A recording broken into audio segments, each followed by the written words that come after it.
Well, Speaker Cupp, thank you so much for doing this today. I know you obviously have a very busy week. It seems like you've probably had a busy couple of weeks. It's been a very busy month, as a matter of fact. But it's all good, Yes. all good. Well, I'd love to just start out by talking a little bit about you. You know, what do Ohioans need to know about Bob Cupp that they don't right now? Obviously, your constituents know you, but other people may not. Well, I'm a product of the farming country here in northwestern Ohio. I grew up on a farm, and then went and got a law degree. I practiced law for 25 years as a city prosecutor, and was elected a county commissioner before I was elected to the state senate, where I served for 16 years. And 4 of those years was as the president pro tem, which was the second ranking leader in the Senate. So I've had some leadership experience. And then term limits came along, and I had the experience to take a detour into another branch of government, which was with the judiciary. So I spent 10 years in the judiciary as a Court of Appeals judge, and then a term on the Ohio Supreme Court. But the call of making public policy and giving people, helping people to provide people with opportunities and to solve problems, lured me back into the legislature. And so in 2015, I started as a freshman member of the Ohio House of Representatives. It's such a diverse background that you have. What position in particular do you think that you pull experience from now that you're Speaker of the House? Which one do you think really prepared you for this? Well, actually, they all do. Every one of them has been a little different. As a city prosecutor, I was involved in, prosecuting individuals accused of crimes, and and had a considerable amount of time working with crime victims to understand, how crime impacts them. And of course, we deal with, the legislature is the one that sets the criminal laws. Um, so I have understanding of that. I practiced law, so civil law, non-criminal law, have some experience with that. County commissioner is a lot of local issues. That's where the rubber meets the road. That's where constituents can, find you every day and let you know what you're doing right or doing wrong, or what you ought to be doing, offering suggestions. And so local government is extraordinarily important. And the state, makes laws and sends money to the local government. So it's important to understand that. And then I think uh,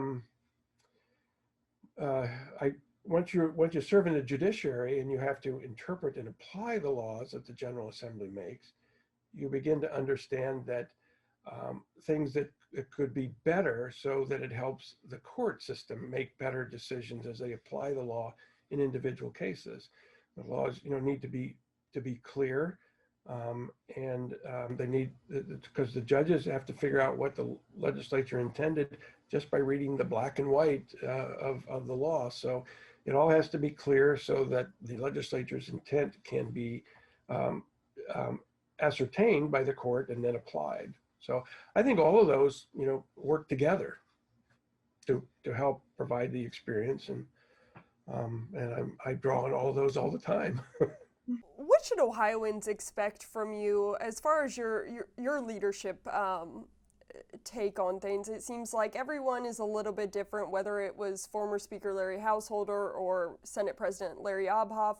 What can they expect from you and how you plan to run the House of Representatives? Well, there's a couple things. First of all, I value a deliberative process, where people have the opportunity, citizens have the opportunity, legislators have the opportunity, other interested parties, to be able to weigh in and give their evaluation and opinion and suggestions on proposed legislation.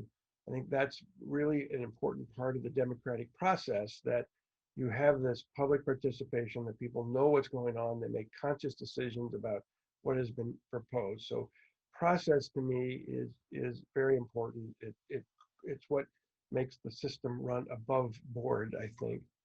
The other thing is, I have a more collaborative leadership style. I mean, I like to work with members. and encourage members and give members lots of discretion to work on their proposals, to refine them, on their own, and with others, to be able to develop into the best public policy that you can get. And the committee chairs should have a lot of discretion in quality control and deciding, what is policy that ought to move. So it's a more decentralized system or attitude, I think, than we've seen in the past. And so I think it's really going to empower our members. We have really, really capable members with depth of experience and knowledge, and the desire just to do good things for the public, to create opportunities to solve problems. And so I'm really looking forward to continuing that work. It seems like there's so much to be done right now, whether it be coronavirus relief. The governor has called on the General Assembly to take up gun legislation. What's high on your agenda right now? What do you think are the biggest issues facing Ohioans that the General Assembly could help with? Well, we just finished work on a partial immunity for some people call it lawsuit relief involving the COVID-19. It's a very lot, not a lot was known about it and how it was going to act. So it creates a lot of uncertainty. People don't know how to deal with it, and so they should have some level of protection from what would be ordinary type lawsuits. So we're just able to get that accomplished this past session, and will be going into effect. Unfortunately, we couldn't get enough votes for an emergency clause, which would had to take effect upon the governor's signature, and there'll be a wait of 3 months before it goes into effect. But I think it's very important. That's one. The federal CARES Act money, we held back some from local governments. They need that money to operate. A lot of local governments, their revenue has declined. There's federal restrictions on it, and we're hopeful maybe that the federal government will remove some of those so that these local governments can apply the money to where they need them the most. So that's an important one. There's also in this era of COVID-19, our schools have had a great deal of difficulty. That it's like in-person classes, remote learning. How do you find the equipment for remote learning? How do you help kids catch up afterwards? And so we need a more stable, reliable, rational school funding formula.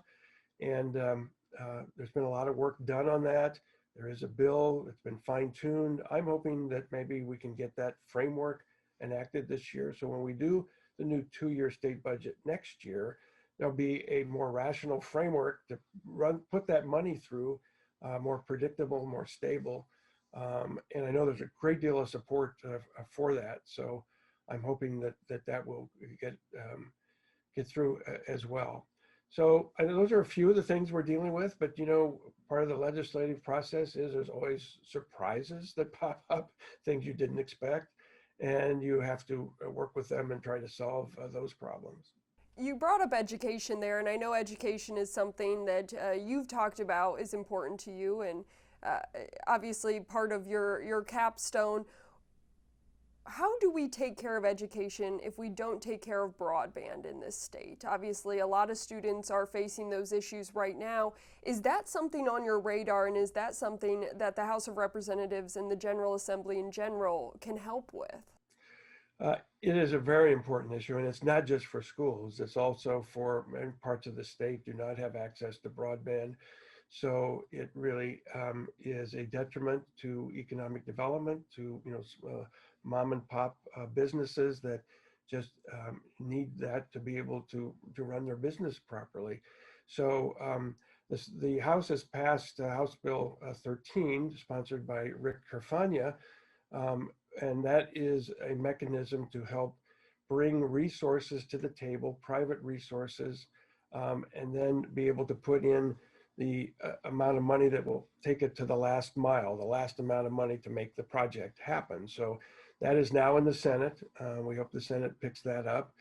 But there have been discussions going on about how we get broadband not to our schools. We have it to our schools, but it's a question, how do you get it to the students' homes in many places? And so there is some federal money for that. I know the administration is working specifically on broadband expansion. They have a program in an office that's working on it. And so I think we're going to see this accelerate. It's not an easy thing. There's a lot of places it needs to go, but it is something that has been really highlighted by the COVID-19 pandemic, and we hope to make some considerable progress on that. Switching gears a little bit and talking about, obviously, became House Speaker under odd circumstances. What is your message right now to Ohioans who look at your predecessor, Larry Householder, look at the previous House Speaker who came under federal investigation and say, that just must be how things work at the Ohio State House? You know, one of the advantages of having served in the legislature and served in other capacities for a considerable period of time, as you know, that those are aberrations. That is not what happens every day. Legislators and other public servants are hardworking, they're ethical, they try to do the right thing. They just want to serve the public. Often it's a sacrifice, financial or based on their family, to do it. So those are aberrations, and the best way to cure that is to, as a leader, try to lift up the body to operate in an ethical and above board manner at all times, and showcase the members that are doing that. So only bad news gets reported. And so all our hardworking members that just do everything the right way and for the right reason, they don't get any much attention, but they should. And so I think that's the way we need to do it. But we're going to run an ethical institution that's above board, that has the process so there can be proper input, and then make those policy decisions. And a lot of them are difficult choices, but that's what the people select us as representatives to do. So good, hardworking people at all levels of government, and we just need to highlight what the work they do. What message does it send, though, that Larry Householder is still a representative? He's still a lawmaker. Obviously, he showed up to session on Tuesday, and your caucus has really come under fire for leaving him in the House of Representatives and voting not to remove him. Well, we didn't actually vote on the issue at all. The motion to do that was tabled and didn't have a vote on it. But we're constrained a bit by the Ohio Constitution, in which says the House can expel a member only once for the same cause. So we only have 4 months left in this legislative session. If the House were to remove him from the legislature now, he's on the ballot. He has no on the ballot opposition. There are some write-ins. And if he were returned, then he would have a 2-year term, and we would have no method or tool to deal with that. So we opted to leave that tool in the toolbox. And so if we need to use it in the beginning of the next session, we have something that we can do it, rather than now having our hands tied. So sometimes it's better to take the longer view than the quick, short, what seems easy view, but maybe the very wrong view, way to act. So do you intend to remove him come January? Well, it's undergoing the criminal process. It'll take its course, and we'll weigh what happens, and maybe one of the write-ins will win the election, and that will solve that issue. But we don't know what the status is going to be till January, so we'll look and see what it is at that time. But if he does win and he's still under investigation, if things haven't been settled one way or the other, will you remove him? I imagine the House will take that issue up and do that. Talking now about House Bill 6, because that's obviously the legislation that landed Larry Householder facing federal charges in the first place. What are your thoughts on House Bill 6? Why did you vote for it, and do you still believe it's good policy for Ohio? Well, it is surrounded by the aura of corruption, and the allegations are very serious, and they're extraordinarily disappointing that that would happen in Ohio. And it tarnishes everybody, it tarnishes the legislative process.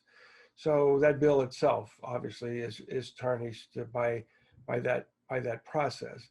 The substance is an entirely different matter, and people can disagree on whether we ought to keep nuclear generation in Ohio. 90% of Ohio's carbon-free energy is produced by those two nuclear plants, and it actually does not cost ratepayers more, because other mandates that ratepayers were already paying were removed. So, for example, where I live here in Allen County, in the Lima area, it actually was a reduction in rates to consumers.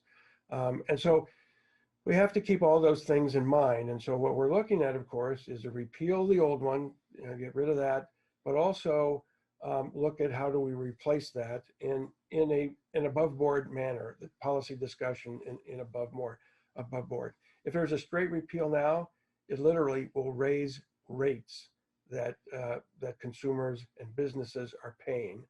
I don't think that's a good policy. So we're trying to figure out how to unravel that and still keep the benefits with getting rid of the taint of corruption. So it's gone to a special select committee that is going to be looking at it. We're going to work on it very expeditiously, and we hope to have a solution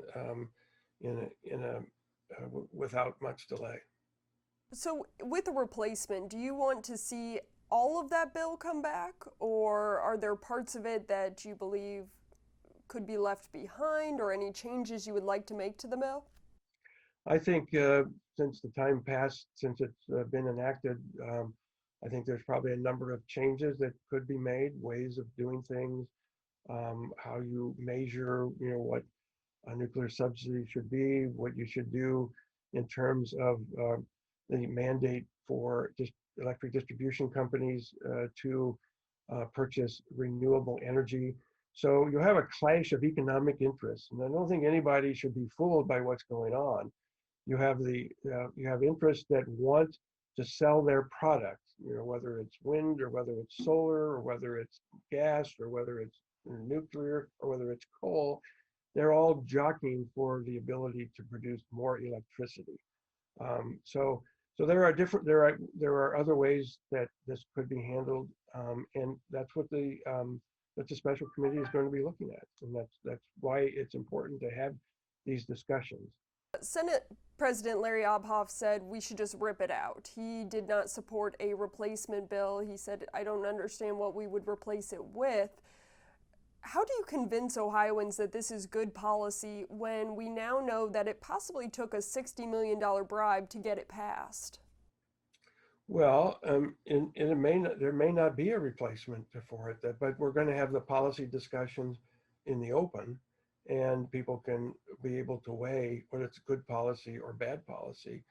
Many times when you can reduce the cost to consumers, and you can continue to produce carbon-free energy, I think many people would think that's a benefit. And so let's look at the benefits, let's look at the costs, and then the member of the legislature can weigh based and get public input, and we can make the decision, in the light of day. And I think that's the way you convince people that it's either good policy or bad policy, and something we should do or something we shouldn't do. Obviously, you did support the original House Bill 6. Did you have any idea that the work behind the scenes that we now know about was going on? And do you expect to ever be called as a witness for federal officials? No, I don't expect to be called as a witness. I wasn't involved in the formulation of it. I did follow it as a member of the legislature. I voted for it because it actually reduced the rates that my constituents were going to pay in Allen County. So there are good policy reasons for it, but otherwise I was not involved in any of the legislation. With this new select committee, there have been some critics who say we're kicking the can down the road and this is going to take too much time. we already have a committee process. Why is it going to take a special committee to take a look at House Bill 6? And why not just send some of these repeal bills through the normal committee process like every other bill?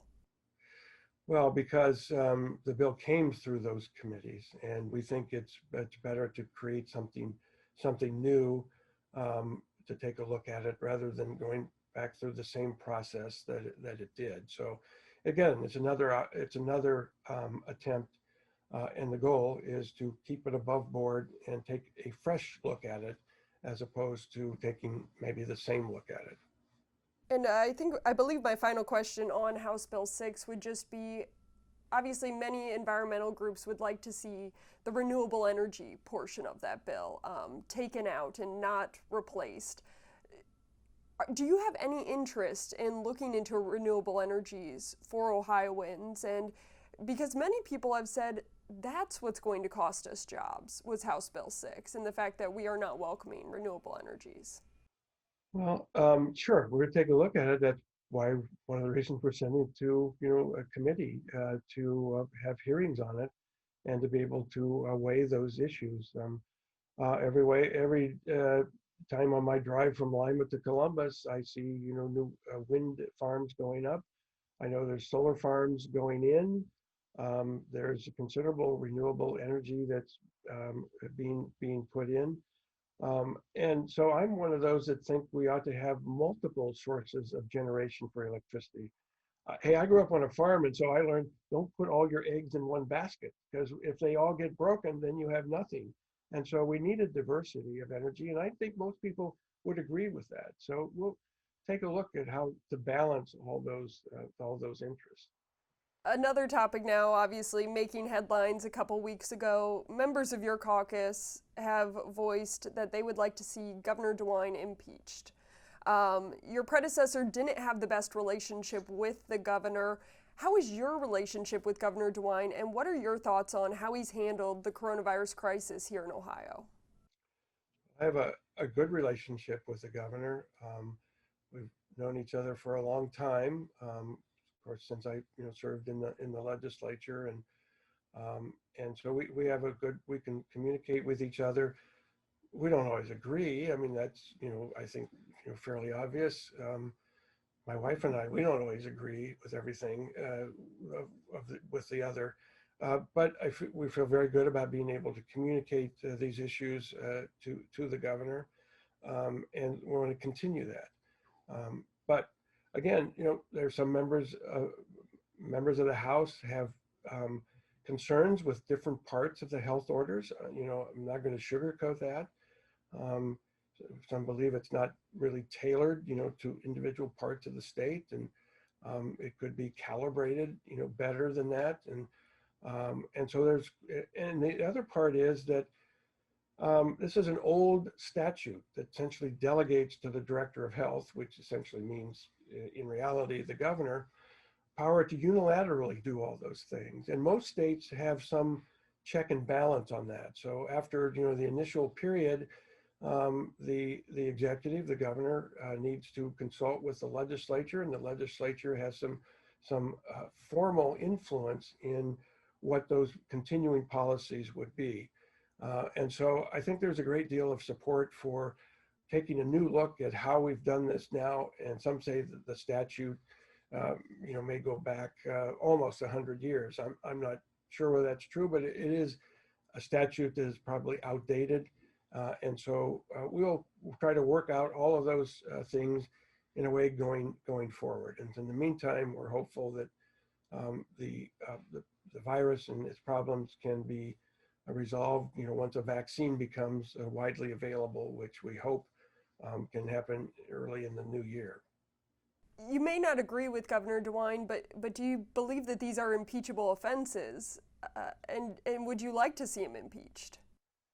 Well, impeachment is sort of the last result. It's a constitutional mechanism that is only used when, in our state constitution, says there has been misdemeanors, which and so this would be like criminal type offenses, and serious policy agreements, even serious policy agreements, don't rise to that level. And So no, I don't think this is we have a reason for creating a constitutional crisis out of this.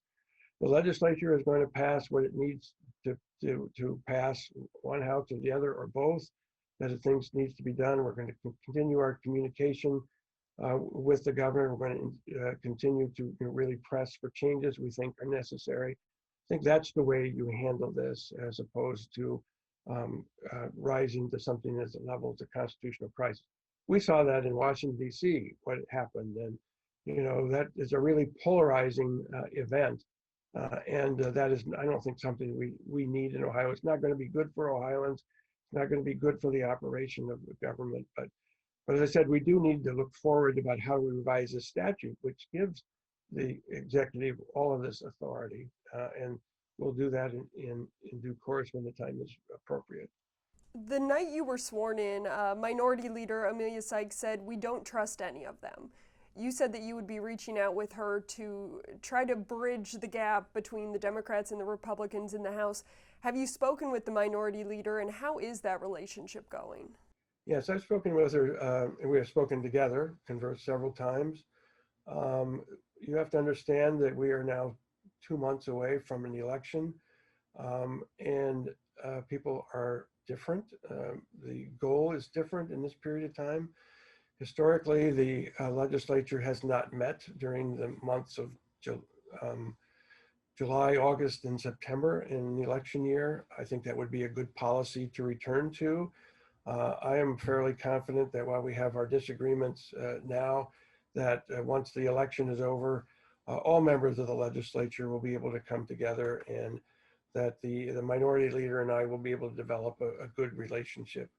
I think that was damaged a lot by the prior speaker, and so I think it's going to take a while to sort of get over the mistrust that was developed then. But we're going to continue to work on that, and I think we need a good relationship, and I'm certainly willing to do that. It seems like you have your work cut out for you here. You have, obviously, again, the Minority Leader who said we don't trust any of them. A portion of your party, as we now know, out of caucus, did not vote for you to be Speaker. They originally had voted for someone else, obviously came together to nominate you. How do you unify the House of Representatives so that it is a productive environment for Ohioans who you guys are working for? Well, I think there's several ways. One is, and a very important one, is just better communication. I think that was lacking under the prior leadership, and so we've taken a number of steps to begin increasing dialogue and communication with our members. And the other, again, is to just act in an ethical, responsible manner. I sense that our Republican caucus is now, back together, working together, have common goals, and we're going to be quite unified going forward. And so I'm very optimistic and feel very good about that. My final question, I so appreciate your time. I know you are very busy. What's the number one goal to get done over the next couple of months that the House of Representatives needs to address? And maybe even what can be done before the election? I don't know that there's a number one goal. Obviously, solving the issue of House Bill 6 is very high on the agenda and needs to get done. Um, the We have a school funding framework we'd like to get done.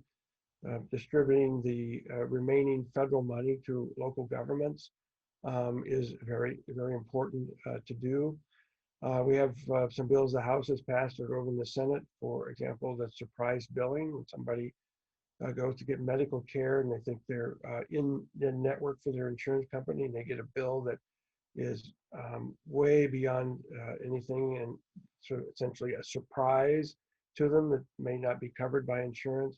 I think that's an important issue to resolve. And there's just a lot of bills that don't get wide public attention, but are just useful and helpful in every day to citizens, to either solve problems, remove barriers, create opportunities, just make things work better.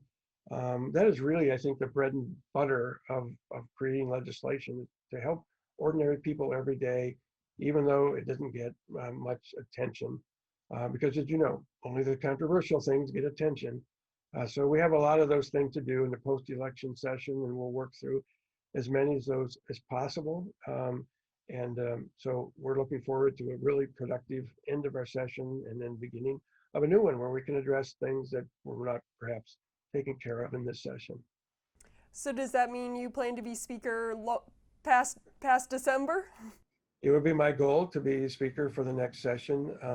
We've had, as you have mentioned, we have had a lot of instability in that regard. And I think in order to bring people together to get past divisions, we need some stability. And so I would like to be able to help bring that about.